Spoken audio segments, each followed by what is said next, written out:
G'day, Jason. How are you? Yeah, very well, thanks, mate. Very well. How's the feeling around the group now that finals are finally secured and official? I guess it's something Yeah, to look forward to after tomorrow's game. yeah. Yesterday was a big day for us, wasn't it? I think.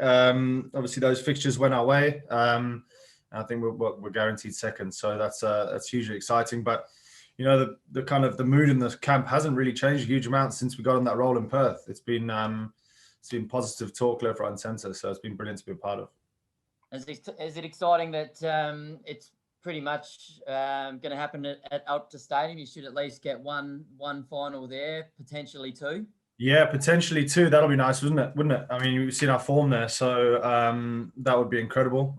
Incredible for the crowd there. But to at least get one there is a great feeling. It's going to mean some nasty travelling, but I think the boys will be able to deal with that. How much of an advantage is it playing at Optus Stadium, especially after your last run there, 4 wins in 4 games, and the potential of having up to 35,000 in the crowd as well, mainly wearing orange? Yeah, well, and the boys know how to compete there. The boys know their roles really well there. The bowlers know exactly where the ball needs to be bowled, which makes a huge difference. So yeah, of course, and the crowd plays a huge part in it. We were obviously a bit kind of down in the dumps a little bit going into our home stretch, but you saw how the crowd lifted us and got us onto that hot streak. So yeah, playing at that stadium and in front of those supporters is second to none. I guess first things first, you need to knock off the Heat to get top spot. How's the group feeling about playing the Heat? You played them not long ago and got a pretty comfortable win. Yeah, well, we've been positive around the group the whole tournament, really. Like I touched on earlier, just positive talk about our batting, our bowling, our fielding, and just making sure that everything in our camp is in order. And then the performances will look after themselves. How have you enjoyed your first season in Orange, and what are the chances of us seeing you again next summer? Well, I'd love that, yeah. If that opportunity comes knocking, I've absolutely loved it. The guys have got around me really nicely, looked after me, so I felt right at home. All right, perfect. Thanks, Jason. No problem. Thanks, George. Josh, over to you. Thanks, Pat. G'day, Jason. A couple of weeks ago, I know you mentioned the loss that broke up that winning streak and how it sort of, I guess, gave you guys a bit of a kick up the backside, for want of a little term. Do you feel like you've got that momentum again now heading into finals, and how much do you think that helped to sort of get you guys back on track? Yeah, I mean, no one wants to lose. However, losing in that situation, it probably did give us a bit of a kick we needed. And you've seen in our next few performances how we've righted those wrongs. So now it's got to the stage where it's every single game is do or die. So we can't afford to rest on our laurels, and we've got to make sure we go out there every single game and put everything on the line. You're coming up against some of these teams you've already played, obviously, a fair bit before, but a few of them have got a couple of guys coming back. Obviously, the Heat with Marnus Labuschagne coming out of the Australian lineup. So does the plan have to change a little bit now as you prepare with those guys coming in? Well, yeah, I think the individuals will know exactly what they've got to do. The bowlers will have a sit down. They'll have a chat about what they think areas need to be and whatnot. But apart from that, everyone's game plan stays relatively similar. Everyone's got their plans, whether you're a batter, bowler. So you just do your homework before the game and then crack on, hope for the best. What is the key to trying to break down a guy like Marnus? Obviously, he's had a pretty good summer again, and always finds a creative way to get shots. He's a bit of a different sort of cat on the crease. How do you sort of try and get him out? No, he's obviously a great player, and he's improving in white ball cricket endlessly. So we just got to keep him quiet early, and I'm sure our bowlers will have some good plans to him. Just on your form, obviously Geordie touched on the getting back home. You had a couple of really nice knocks at Optus Stadium, and coming off the back of the last game too. Looking forward to getting back on that pitch where you've obviously had a little bit of success this summer too. Yeah, of course. I mean, it's a beautiful place to play cricket in Adelaide.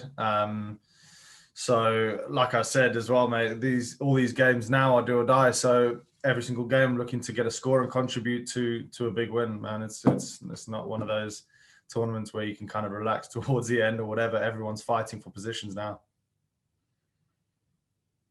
And just last, there's just be interested to get your thoughts on Josh Inglis. He's had another really strong season, and with the Australian schedule looking like there could be some spots up for grabs in the T20 side. Do you think he's ready to take the jump up to international level? Yeah, I think so. You've seen throughout this tournament how he's performed. He's come in pressure situations.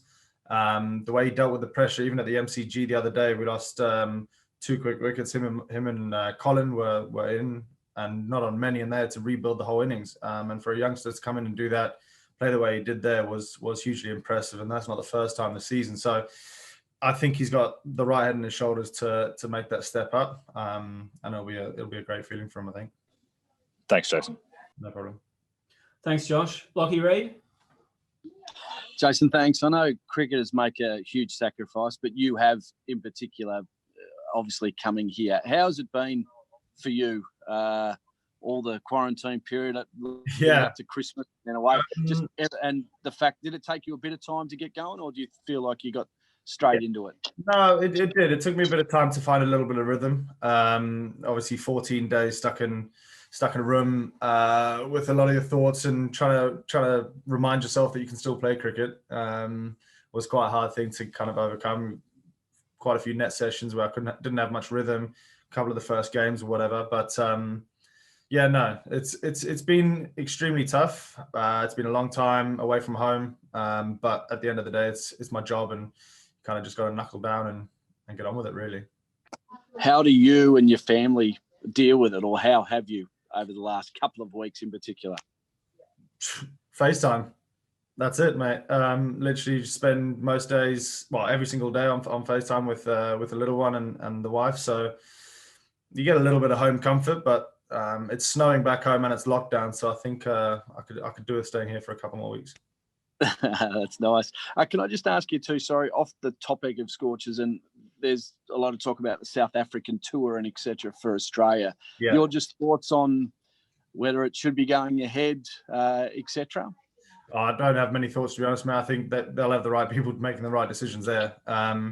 It's obviously a great place to go and play the cricket, and I'm sure they would have learned from a few of the mistakes that they made during our tour. But yeah, they'll have the doctors and the smart people looking after that and finding the right ideas. Thanks, mate. No worries. Cool. Thanks, Lockie. Jake, over to you. Jason, g'day, mate. Couple of quick ones. Looks like from the start of the season compared to now, it looks like you guys don't feel like you're ever out of the game. Has that been sort of a focus for you guys? I saw it particularly in the Hobart game where you 5 for 100 odd, and then Jai and Josh to come in and do what they did to get you into a position to, take the win. Has that been a focus in the sort of second half of the season?